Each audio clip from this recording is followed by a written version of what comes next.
Որպես փաստաբան անվճար խորհուրդ, եթե նույնիսկ ունեք 50 միլիոնը գերազանցող գույք, որի թղթերի մասին դուք չունեք, մի բարձրաձայնեք, որովհետև օրենքում կարող է առաջանա 5-րդ հոդվածի առաջի մասիվի 7-րդ կետ, որը կասի, որ որևէ տեղ բարձրաձայնել է, որ նման գույք ունի, որի թղթերը չկա, հետևաբար դա հիմք է, որպեսզի գնանք բռնագանձելու։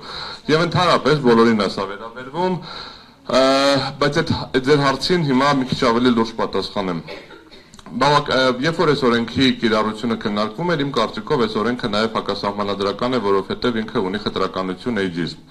տարիքից կախված խտրականության է ենթարկում։ Հիմա երբ որ մենք դիտարկում ենք, ես որ սահմանադրական դատարանի որոշումը վաղեմության ժամկետով ցիտեցի, դա ձևական չեմ ցիտել, երկու օրինակ հիմա կցիտեմ, երբ որ ես կոնկրետ գործարքի մասով Պարոն Քոչարյանի գործի հետ կապված չէ, կոնկրետ գործարքի մասով ասում ենք, հեսա պայմանագրում գրված է, վճարվել է 4 միլիոն դրամ, 4 միլիոն 10,000 դրամ 90 քանի թվականին։ Ուղղակիորեն նախատեսված է 4 միլիոն դրամը վճարվել է արժեթղթերով, 10,000 դրամը վճարվել է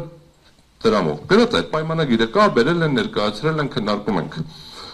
Ասում է հետո, ասում է դե դու չունեք 4 միլիոն 10,000 դրամ, ասում եմ պետք չի ունենա 4 միլիոն 10,000 դրամ, պետք է ունենա 4 միլիոնի արժեթուղթ, ասում է արժեթուղթ էլ չունեք ոչ մի։ Ասում եմ բայց գոնե գիտեք ինչ է, ասում է ինչ, ասում եմ վաուչեր է,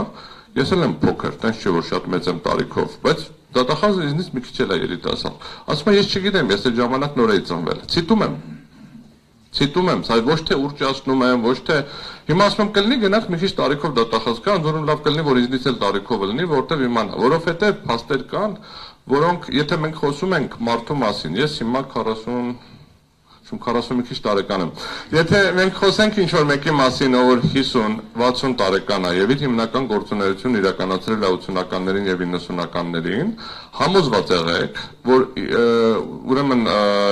80-ական 90-ականներին ձեռք բերված Հյուսիսային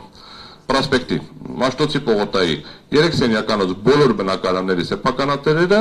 չունեն ապացույցներ, որ այս գույքը ձեռք են բերել օրինական փողերով։ Դուք համոզված եղեք, որ 90-ականներին ապրած բոլոր մարդիկ ինքնին պետքա մահացած լինեին դատախազության ստանդարտով։ Դե տենց է ստացվում, այսինքն ասում դու օրեր ստացել ես այսքան աշխատավարձ նվազագույն զամբուղը հաշվում եմ պարտքես մնացել։ Ուղղակիորեն պիտի մահացած լինեինք բոլորս։ Ակնհայտ է, չէ՞ որ օբյեկտիվ իրականության մեջ մահացած չենք, կենդանի ենք բոլորս։ Նշանակում է ինչ որ ձև ապրել ենք, կամ ազգը ամբողջությամբ ապօրինի է, կամ իրականում օրենքն է սխալ։ Ես ավելի հակված եմ երկրորդին։ Հիմա երբ որ վերադառնամ ձեր կոնկրետ հարցին, ես գտնում եմ, որ Սահմանադրական դատարանի որոշումից անկախ Ռոբերտ Քոչարյանի եւ ընտանիքի անդամների գույքերը չէին կարող բռնագանձվել, որովհետեւ արկա է բոլոր հիմնավորումները։ Այդ դատական այդ փուլին չեն կանցել։ Եվ ես գտնում եմ, որ անկախ նրանից, որ իր մոտ արկա է բոլոր հիմնավորումները,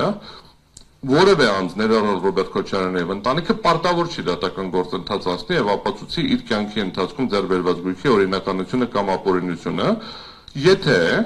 մենք չենք որոշում ընդունում ոչ թե ինչ-որ sense ընտրովի process իրականացնել,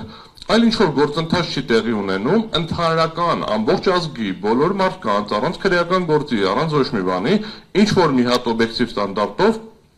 պայմանական անունը դնեմ